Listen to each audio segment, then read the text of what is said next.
我现在在江西宜春，宜春市湾仔县的一个小镇。Today we will be bioblitzing in Jiangxi province in southern China. 这里的森林不错，虫子和鸟儿的多样性比较丰富。And if you want to learn these plants and animals in Chinese, use that second line there, the pinyin pronunciation. Check out those tones. So before I get to the forest up on the mountain, I still have to go through this pretty open area of farmland. Luckily, there's quite a few birds out here to check out before I get into the forest, where they will be harder to find. These eastern red-rumped swallows are kind of special. And then there's always some prenias down in the reeds and stuff. The other side of the rice paddies, there's a big patch of loofah gourds, and it seems the insects love these. There were a lot of butterflies, quite a few that I know, but just a lot of them. And I really like this blue-banded bee. And then I'm really into hornets these days, so seeing the yellow-legged hornet was cool. And then lots of new small beetles and bugs, and then of course lots of plants.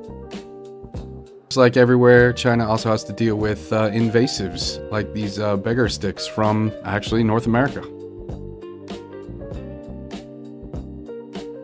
I do little mini bioblitzes like this just for myself because it's fun.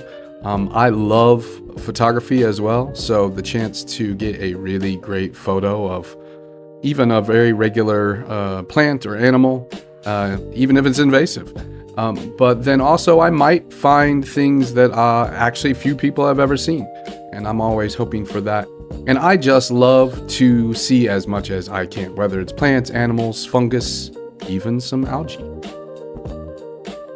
And it's also great to catch interesting behavior that maybe many people haven't seen. I had never noticed these pea blue butterflies doing this little dance with the backs of their wings. Even though I'm familiar with the families and sometimes even the genus of plants and animals out here, usually I don't know them exactly. But then occasionally, like this shiso or zisu, I run across something I'm quite familiar with. I used to grow that back in my garden in Washington. There's often just too many things to look at, so I try to focus in on a few things. Today, grasshoppers.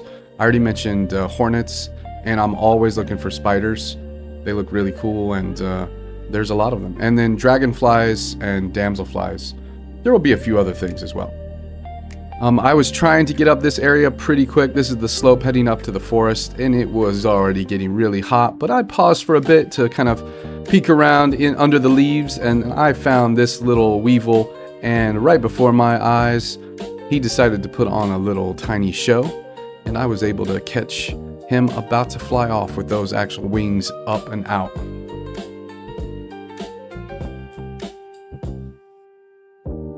One of the fun challenges of looking for animals is, of course, camouflage, like this semi-looper moth and this carinate locust, which was probably the most numerous grasshopper I saw today. One of the things I'm working on with dragonflies is trying to figure out male versus female. So I'm never sure if it's different species or sexual dimorphism in one species. Until that is, I get familiar with it. So I finally get up into the shade, into the forest, and it's a bit of a tree farm up here.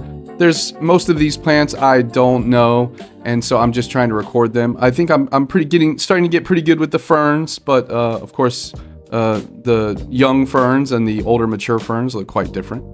So I always have to take lots of photos, go back, upload them to iNaturalist, or check out some books or other online resources to confirm, is this what I thought it was or not? And one of my favorite plants up here, this 12-lined melastoma, really gorgeous little flowers, and they're all over the place. They also have those cool leaves. The grasshoppers are pretty easy to find since they move a bit and show you where they're at. I love this blackhorn grasshopper. He was very photogenic. Didn't see too many of them. Saw this was another unusual one, a shorthorn grasshopper, followed by another great, very well camouflaged grasshopper. And then pausing occasionally to look at the forest path, and I found this great wolf spider.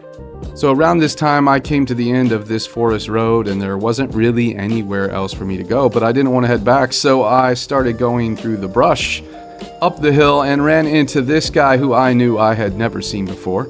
This is a Jiangxi flower mantis.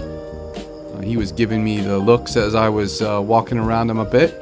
And what really sets them apart is they have this large flower-like circle on the back of their wing shield.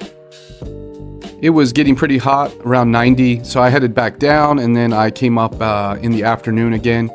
Saw some other really great moths. There were quite a few different animals and plants that I hadn't really recorded earlier.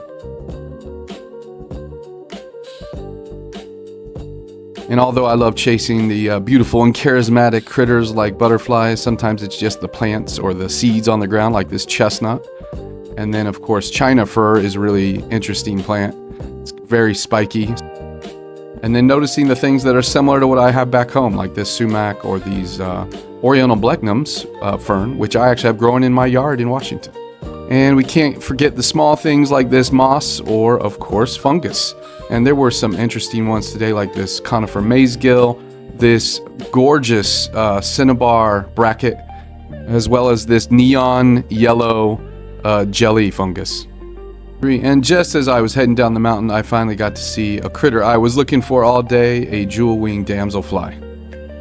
And I also got to see a few more dragonflies, including 2 species I hadn't yet seen.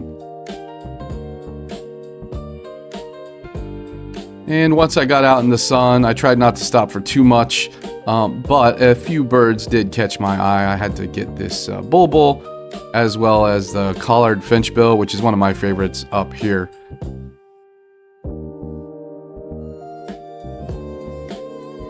And I don't just stop looking for plants and animals because I'm not in the woods. Sometimes you find them in a house or outside a restaurant, even in the city.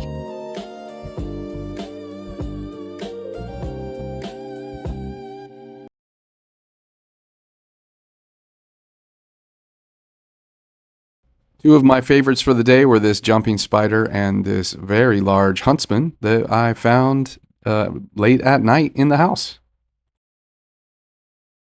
So today was a great bioblitzing day. Saw or recorded 75 species. 50 of them were either first genus, species, or family. You can see here a nice little breakdown. And I had to go back and upload all of those to iNaturalist. Thank you for watching, and I hope you come again next time.